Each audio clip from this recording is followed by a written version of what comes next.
ओम ओम ब्रह्म सत्यम सर्वाधार। आज दास की कबीर वाणी किस प्रकार ये काल कहाँ कहाँ है, किस रूप में आ जाता है। ये इसके बहुत सारे रूप होते हैं। कब कहाँ पर आ जाए, क्योंकि देखिए ये कबीर दास जी एक संत की वाणी ही दर्शा रही है।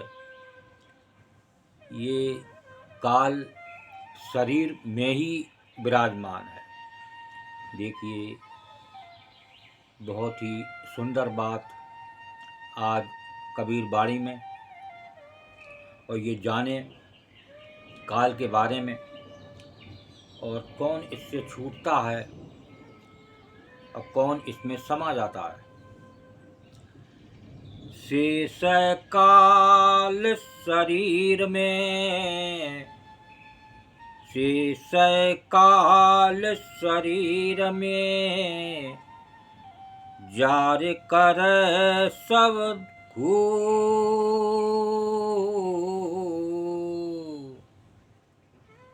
काल से बाँचे दास जन,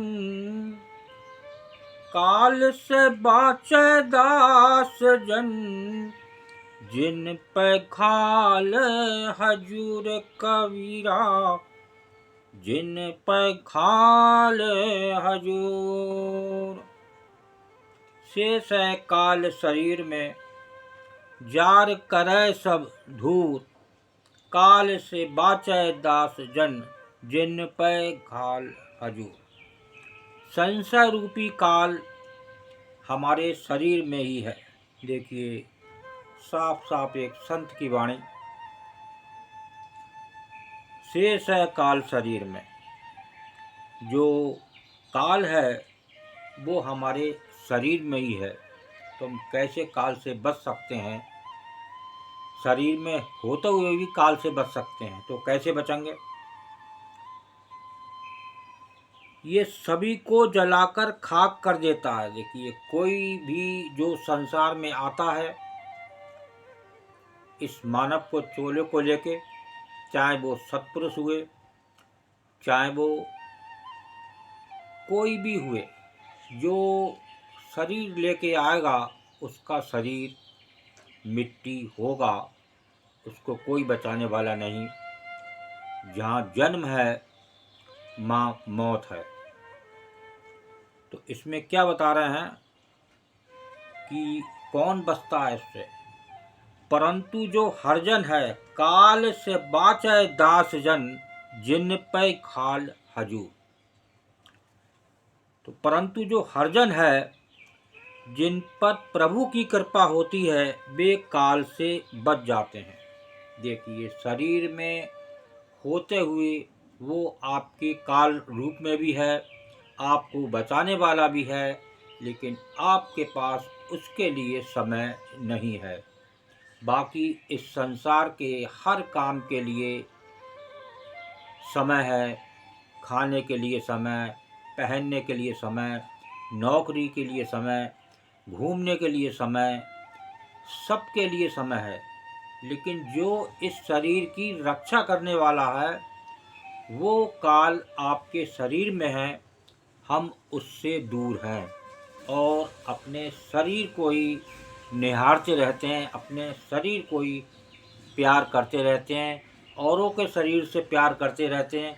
लेकिन जो प्यार करने वाली चीज़ है, प्रेम करने वाली चीज़ है, आनंद रूप है और सुखी सुख है, उसको हम भूले हुए हैं। यही प्रभु की माया का जाल है।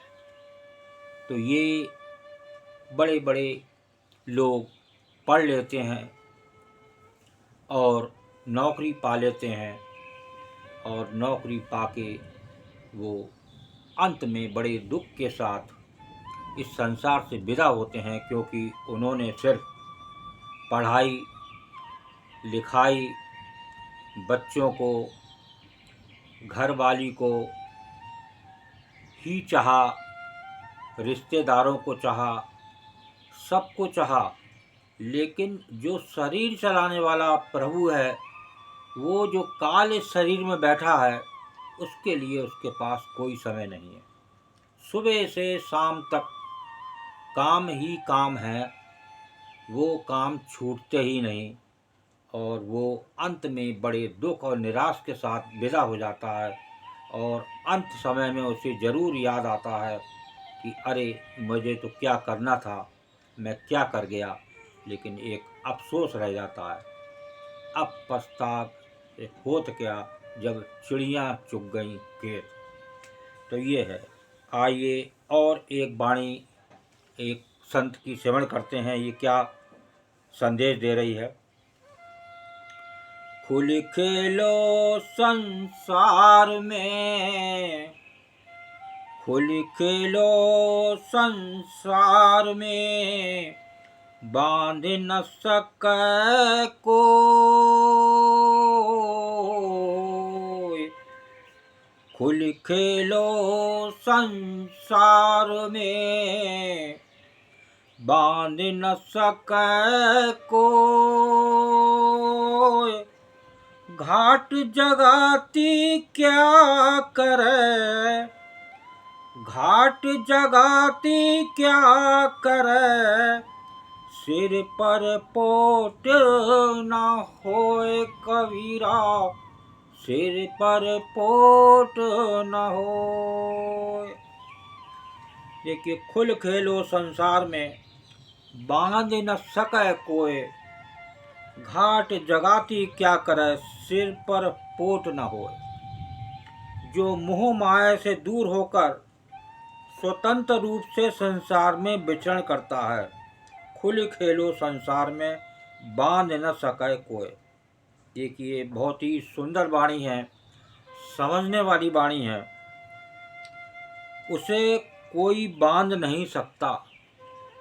वैसे तो इस संसार में जो भी आता है, वो इस संसार का, परिवार का, इस संसार में आते ही एक बंध जाता है। एक पक्षी भी है, वो भी कभी कभी उसको भी एक पिंजड़े में कैद कर देते हैं। अब वो कब तक कैद रहे, कब उसे आज़ादी मिले। इसी प्रकार ये संसार में मानव ये भी एक बंधन में है। तो इससे छूटने का उपाय क्या बता रहे हैं। जो मोह माया से दूर होकर स्वतंत्र रूप से संसार में विचरण करता है, उसको कोई बांध नहीं सकता। जब पार जाने वाले के पास कोई बोझ नहीं, कोई चीज, कोई पाप नहीं, तो मृत्यु उसका क्या बिगाड़ेगी। देखिए, सबसे बड़ी बात है ये कि आप जब संसार से विदा हो रहे हैं, आपके पास कोई बोझ नहीं है, आपके पास कोई पाप नहीं है, तो आपका मृत्यु क्या बिगाड़ेगी। वो शरीर तो सबका मिट्टी होता है, लेकिन कोई बिरला एक उस आत्म तत्व में विलीन होता है और वो आवागमन से मुक्त हो जाता है, जिसके लिए ये चोला मिला। लेकिन उस संसारी मोह में, भोग विलास में ये जीव पड़ा रहता है, और उस शरीर में वो आत्म तत्व, वो काल रूपी जो अंदर बैठा है, उससे प्रेम नहीं है, उस संसारी लोगों से प्रेम है। इसीलिए वो धोखा खाता है, और वो उस धोखे में ही अपने जीवन को समाप्त कर लेता है। दोस्ती किससे करनी थी, किससे कर गए, और इस संसार में दुख रूप में जाकर पता नहीं किस योनि में जन्म ले गए। बड़ी सोचने वाली बात है। बहुत ही सुंदर दास की ये कबीर वाणी, एक संत की, इसे जरूर श्रवण करें और इसका आनंद लें और इससे सीख लें। ओम ब्रह्म सत्यम सर्वदा।